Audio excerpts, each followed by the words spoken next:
Thank you, Bernadette, for being here with me and accepting to try to touch our souls and to try to understand maybe what we are. If I will be a child and ask you for the first time, please Bernadette, what is this? What is this that I feel and I name existence? What will be your answer? I would first think, oh, this is a very mature child. It put me in a strange situation. You know, my first image, I will not answer directly your question, but once in France, in a radio program, there is, it's on Sunday night, every Sunday, and children, they call, they live, they say their name, their age. So my name is Delphine, I am 8 years old. And I would like to know, and this question this little girl asked was, how can I be sure that I exist? Wow! 8 years old. This is René Descartes' question in a Yeah, way. so I thought, you know, I was really touched and moved, and yes. I've been really touched and moved by the question of this little girl, but the answer was not that, you know, was not transpersonal. So I don't even remember exactly who they invited, which kind of expert they invited to answer, but it was not, it was a very rational answer anyway. But, you know, I said, wow, it's really, I mean, one of the main questions we can ask, you know, it's not exactly what you're saying, but, you know, it's, how, what is existence, what is, I think I would today, so I have to imagine you as a child. My first answer was, you know, but you know, it's something like a mystery. To find out what is the sense of your existence, you have really to live it. So this is not an answer that I can give you, but I will invite you to become conscious of your choices, conscious of yourself or what is around you. You know, the more open you are, the more alive you will be, something like that. Yes, yes. So two words remain in my memory now. First, choice, free will, and then being alive. It's in correlation with the openness. And being aware, yeah. And awareness. Yeah. So the first one. Ellen Watts said sometime in a video the following idea. I decide to move my hand, yes? So this is my free will. But how come that I can decide? Who or what is deciding that I may decide?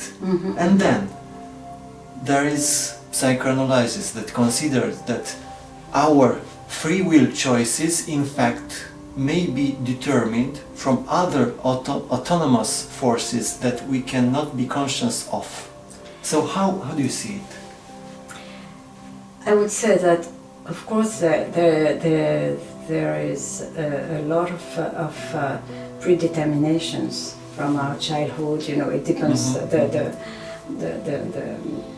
framework you speak from. But anyway, you know, there are lots of conditions, etc.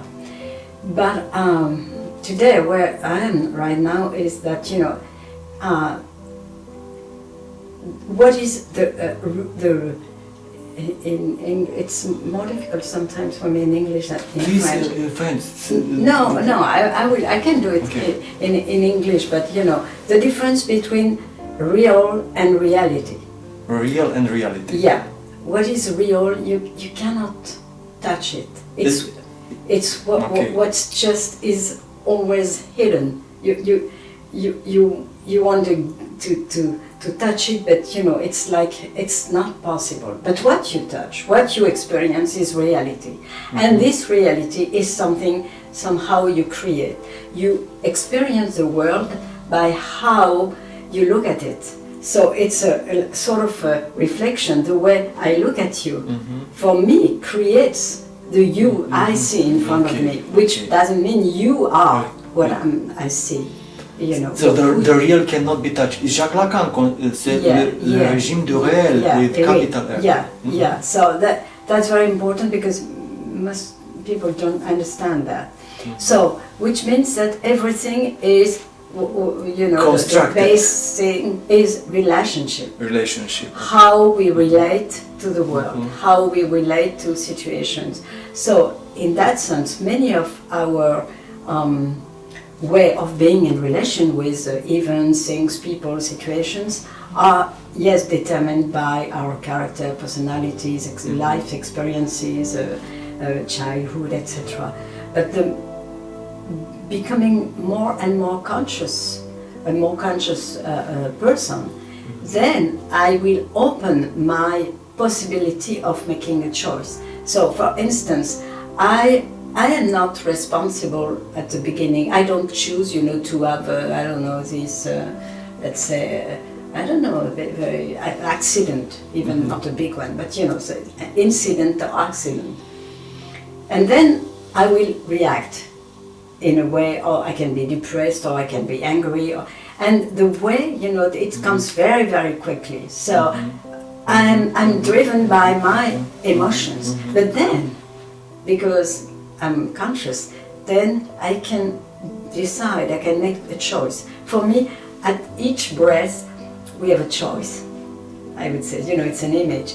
Each breath I take, I can breathe unconsciously, as I do most of the time, right. Yes. But I have the possibility of making a conscious breath, for instance, of making a conscious choice at each breath, which means at each moment. So, this will create my life, you know, how I'm in relationship with what happens to me. Even if I did not choose, you know, when people say, oh, you create your life, in a sense, everything that happened to you, it is your choice. No, this is not what I mean. Okay. It's very what I mean is how I relate, how I make a connection, a relationship with this specific thing or event. And then it's up to me to stay at the level of my emotion and reaction, where I'm not really free, or I can start to open a bit more, or really more, and find this space in me where there is no reaction or less reaction. So freedom, it's a matter of the extent of consciousness. I think so, because as when we are ignorant, it's very difficult to make choices. You know, we make choices where the choices come from. So of course we are not closed or open. It's a continuum. Or continuum, yes. Different degrees of openness. So which means, you know, it's very important, especially when we are psychotherapists and working with people and accompanying these people on their own process, to continue to work inside of us, you know, on this question. For me, this is part of the spiritual path, I would say. So a person being in love is not exactly free. Yeah, I agree. Okay, so free, passionate love, it's a kind of prison. Exactly. This is not natural love. But you know, there are different steps in love, different kind of love. I don't know if you know this wonderful book of Jean-Yves Leloup, who is a French Orthodox priest, who wrote, I don't know, now it's maybe 100 books, all wonderful. Most of them are wonderful. So I encourage you, if you read French, and some of them have been translated in English, I think. And he wrote a book with Catherine Bensaïd. The title is qui aime quand je t'aime. Who am I when I love you? When I love you. And it describes, you know, the different, like a ladder, the different level of love. From porneia, you know, it's in Greek name, and until going through eros, philia, and agape on the top. And it's very interesting because when we say love, what do we mean? What do we mean? It's very different experience. The love of the child is the child will need to get something from you. If you love me, you will have to do some different things for me, like parents. And then eros is something different, you know, there is the passion, etc. And then you get to a place where it's more open, it's more like noia is love in service to others, for instance. And so love can be a prison when it's a ladder, so it means you. So agape is definitely freedom. Yeah, exactly, exactly.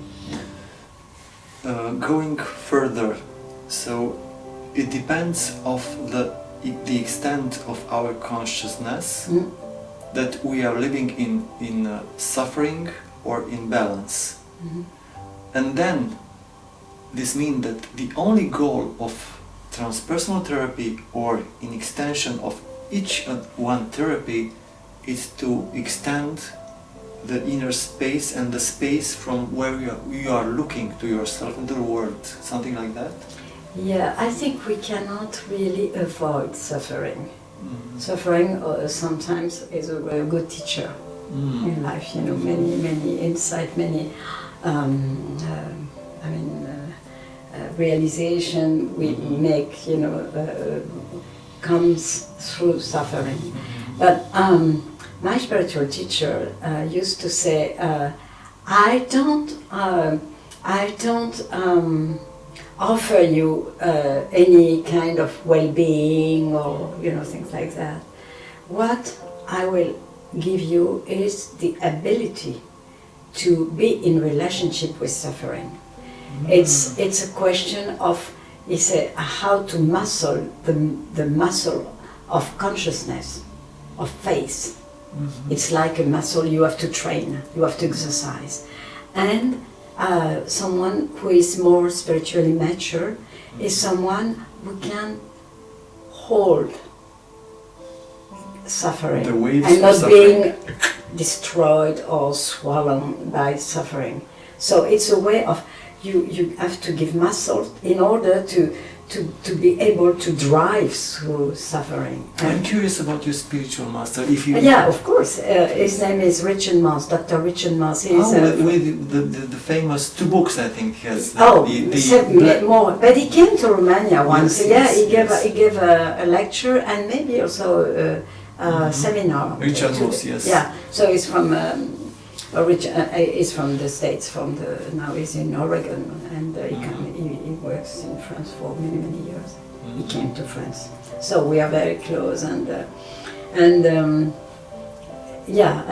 this is what I like in this teaching. It's because it's really connected to the real life, you know, the daily life. It's not only about devotion or meditation, but also what you learn in your life. And he says, for instance, that a couple relationship is one of the best laboratory, you know, to grow. Okay, the best crisis here.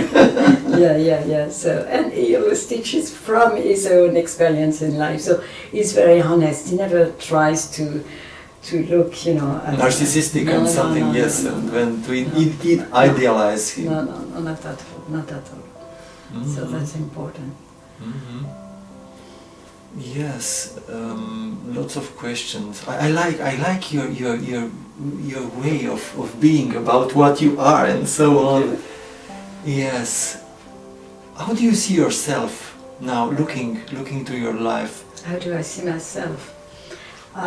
It's a very personal question, but I think. Yeah. But you know, the less. I mean, it's.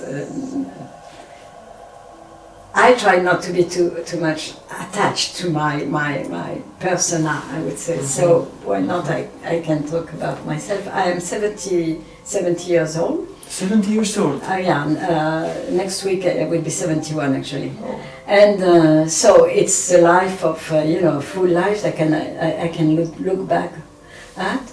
And so there is a very important part of my life which is around my family. With my husband, we had we recreated a family together, and we have 6 children and 16 grandchildren. So it's like a tribe. Your own tribe. Yeah. But we are also spiritual parents of many other people through the therapeutic groups, training groups, etc. So because we have been on the road of so many people, this road towards consciousness, more freedom, etc. And so it's really a life in service to others and to the connection with people. And I would say horizontal connection. I am in contact with many people, and also a vertical connection. Mm-hmm. And because the more I am in relationship with people, the more I want to keep my axis, this vertical axis, being making the connection between the sky and the earth, and which is the experience of human existence.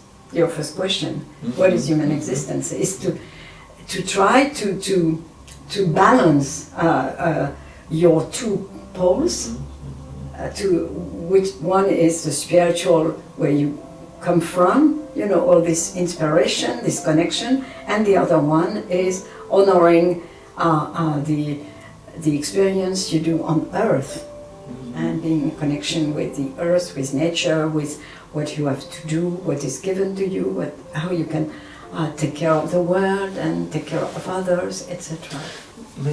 You're 70 years old, 71, when you told me that it was in 17 that you finished your study in Paris 13, I was counting and I was a little bit amazed. And I was thinking, because I meet persons, we see 50 years old, 60 years old, 70, 80, and lots of, doubts about the future, about the perspective of life. And I'm looking at you. You are very alive. Yes.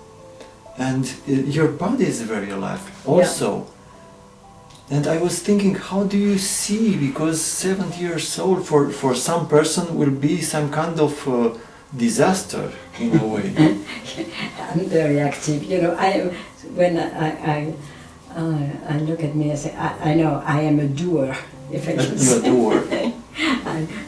I created 2 different schools. The first one was in the 80s in relaxation therapy in France, which still exists, but pioneer in the field. Oh yeah, it was one of the first one, even maybe the first one.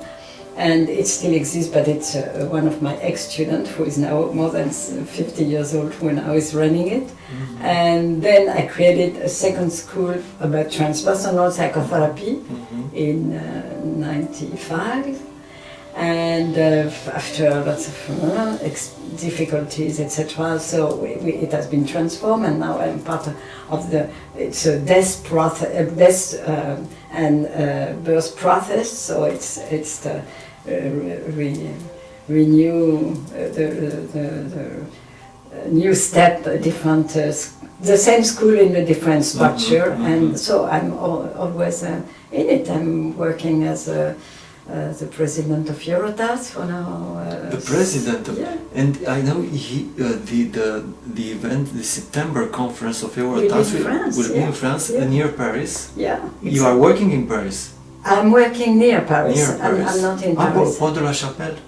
Oh, no. No, the name of my street was Pont de la Chapelle, but the street, I just moved recently. So in the same town. So I live 35 kilometers northwest. And the conference will be more south, about 50 kilometers south from Paris, because it's less expensive and and it's a very nice place. Yeah, and so this year I'm working full time for this conference for free, because I'm doing many things for free. But I'm working really a lot. So at the same time, I could say, oh, I'm tired because I work too much. But I also know that when you don't retire because you say, oh, it's the age, I should retire. No. I'm still alive, my body works, my mind works, my heart works too, so why should I stop? I know that if I would say, oh, okay, so I stop doing this work, I will do it for free. So there is no reason why I should stop. What am I going to do? This is also my investment in life, my dedication, transpersonal and spiritual path, and helping people of facilitating for people the access to their true nature is my dedication in life. So many people ask, how can we live and in order to not to feel that in our 60s, 70s, 80s old will be, I don't know, something that's like a ghost, So, nutrition, physical exercising. I do Tai Chi. You do Tai Chi. So there are some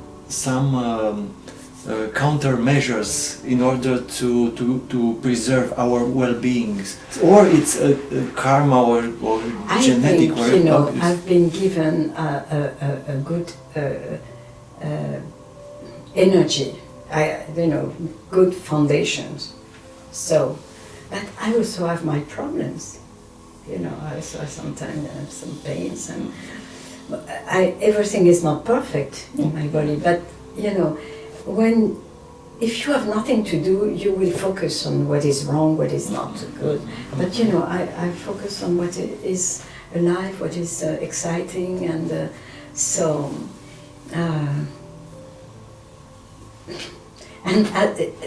if you continue to make projects, that means, of course, at 70 years old, I cannot make the same projects I was doing in the past, because I know that the future is not that long. For instance, I can decide to learn something new, but I decided that no, I don't do that. It's nothing. But anyway, it's making projects. So the horizon is not so I don't know far away. Yeah. Of course, because you never know when you are going to die, even when you are 25 years old. Of course. So you never know. But when you are 70 years old, you know that you cannot imagine that you will live 50 more years. Anyway. But you imagine 50 more years? No, no, I don't think I will live 50 more years, So it's interesting. It's not. I don't think about that. You don't think? No. You don't imagine a certain age or something? Yeah. Because I try, to do my best as I can when everything works.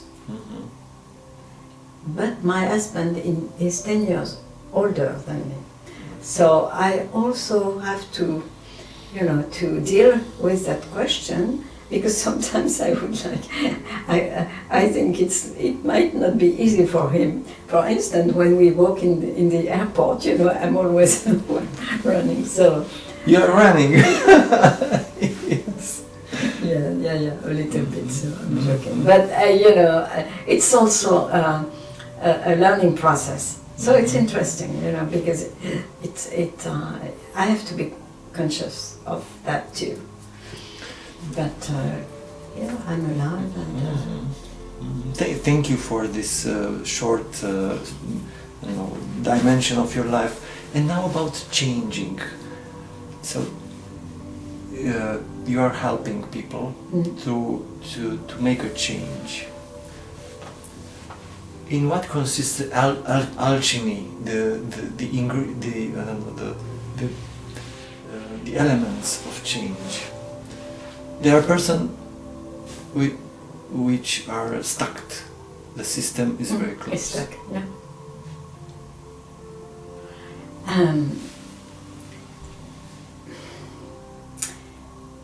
I would say that for me, the main thing, of course, there are things we need to change. For instance, I could say I have to work less, to have a different rhythm of life would be better for me, for my health, for my couple, etc. Okay, so in that case, yes, if I could change that, I would be probably more balanced or whatever.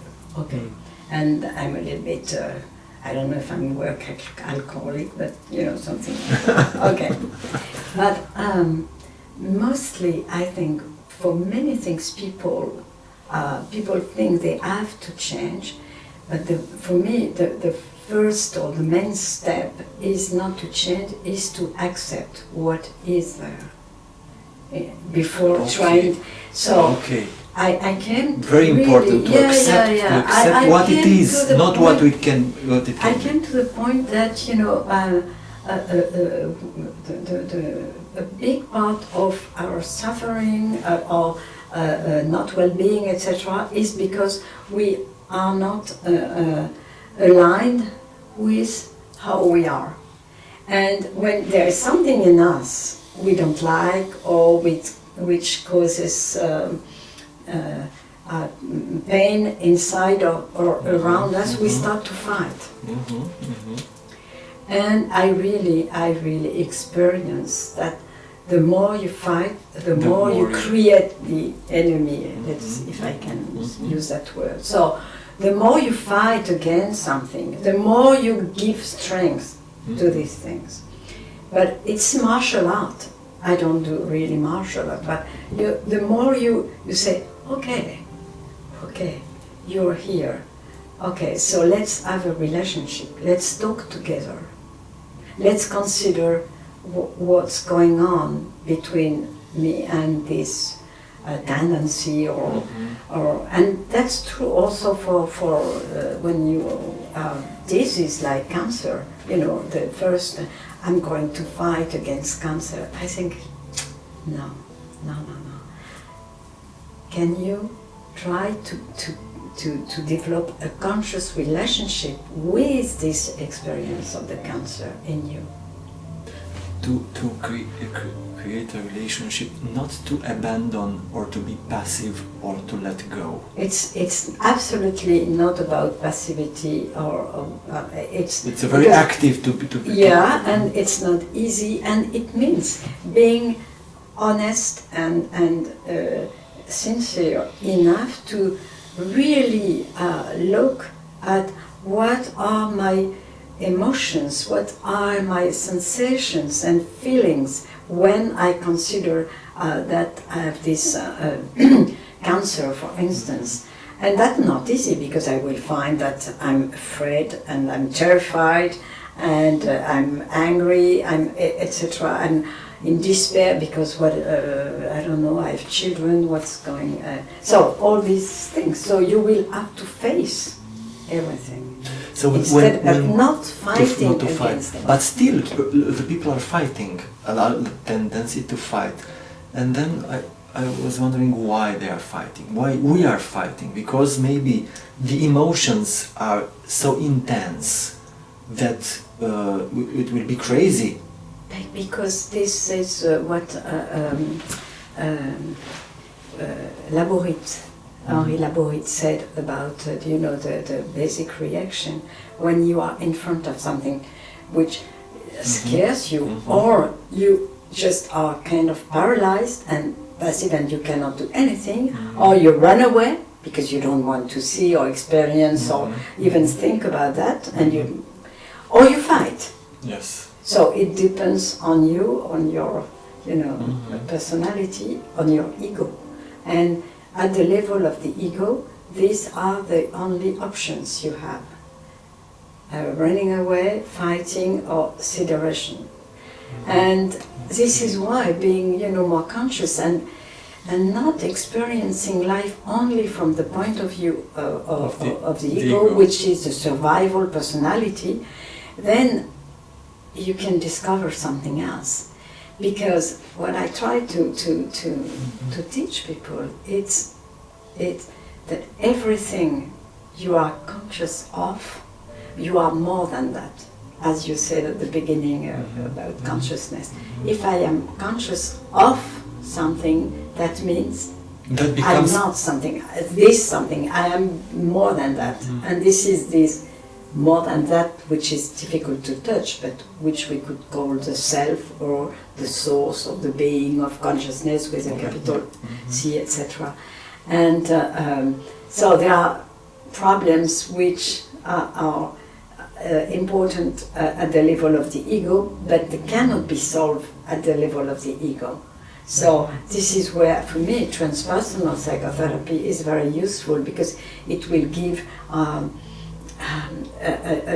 different point of view, a different vision, a different starting point. You know, being in the center of yourself somehow. You know, in this open space.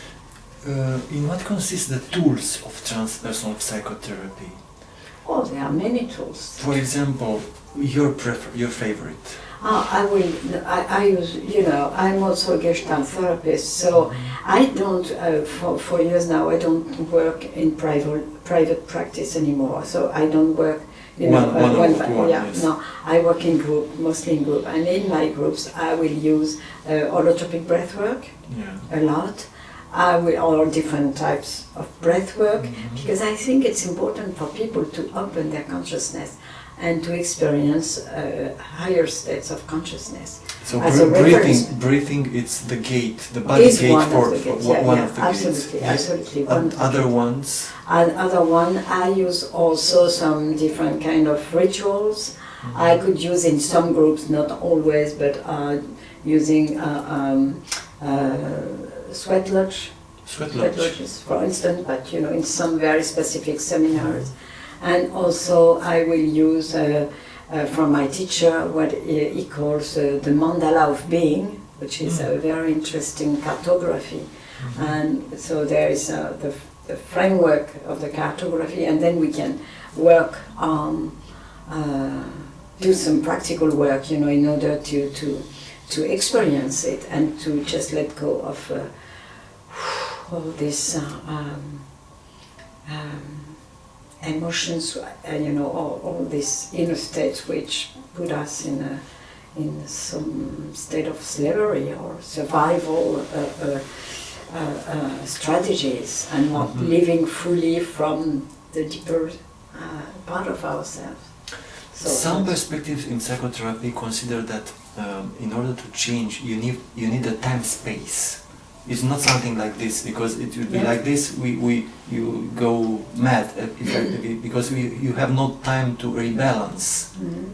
So how do you feel I it? don't agree with that, because if you look at, for instance, near-death experiences, it can be like that, and there is a change in people's life. Of course, it's not in the context of psychotherapy, but some experiences in life can make a real difference, and there is a before and a after.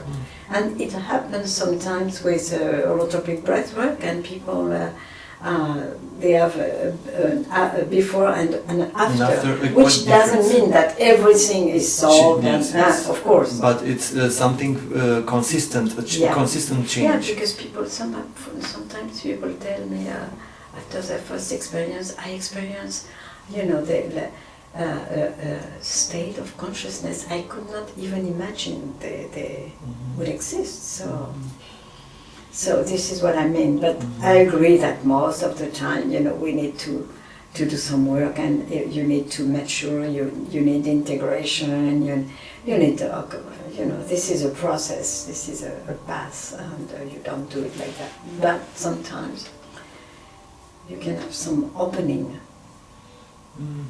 During your work, there were some times that you were scared about what you witness, in a way of too much or too strange, or some phenomena that... You know, I did also an extensive work in shamanic realms, I would say, and so using psychoactive substances, etc., holotropic breathwork and so on. And so I you experience a lot, so... Yeah. So today, most of the time, no, I have been scared sometimes, yeah. But today, maybe I could be scared again, but I don't remember that for some years. For example, many persons are scared even about the idea to try an ayahuasca or... Yeah, I understand. So they are imagine that they lose completely their control and their mind and so on. So this is from the beginning a measure of their openness or their, I don't know, defense mechanism over them, and a measure of their history in a way. Yeah, so it takes courage. Yes, it takes courage. But you know, for some people, they also go to this kind of experiences without knowing exactly what it is. So they have lots of fantasies about it, and it can be very positive, but sometimes it can also be quite difficult, because I think there are steps, and so it depends. You know, there are so many different experiences that people may have, and I saw some people who had no preparation at all, and it was very positive. I saw other people who did that not in a sacred context, and sometimes it went very well, sometimes it was awful. So for me, what is important is why you do this, how, with whom, and what is the ritual which create a holding environment, the intention, the setting, setting, and your dedication when you do this work. And then it's your... But in breathwork, you know, it can be very difficult too, you know, to take breathwork sometimes. But even if it is difficult, then we have to work with people in order to help them to accept what was happening. To accept, to integrate. For instance, 1 month or 2 months ago, a woman, she came to several seminars. She's in a private psychotherapy with someone I know, but not with me. And all of a sudden, in the session, she kind of, you know, chanted, and she screamed that she was, she has hatred in her. And finally, we understood it was against her mother, and it was very difficult for her to realize that she had this feeling inside of her.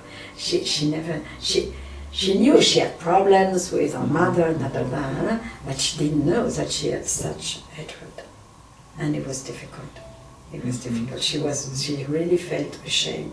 So the important part of the work was to help her and say, this was very courageous, and because you uncover, you know, the shadow. And that's very important. This takes courage and commitment, so it's consider that as a sacred step for you to see that and not to run away from that. Okay, this is in you, but you are not that. You have this feeling, or you had this feeling, but you are not this feeling. Disidentification. Disidentification. Okay, the space in order to observe and so. Because this is not what you are or who you are. We are not what we think we are. Exactly. In each moment we may go a step back in order to see. Yeah, about creating a sacred space. You are working with this. I was thinking about Sweat Lodge and then Lakota and the Sweat Lodge is not very often. Okay, but the way of breathwork for sure, and accompanying people, and meditation and guided meditation, you know, body work, movement. in order to try to help people to connect themselves as deep as possible and to connect others from the truth. I also use sort of Gestalt expression, authenticity and etc. Ritual a lot. The sacred space and this space from here and now. What are the differences between a sacred space and our space from here? Do you see it as a sacred space?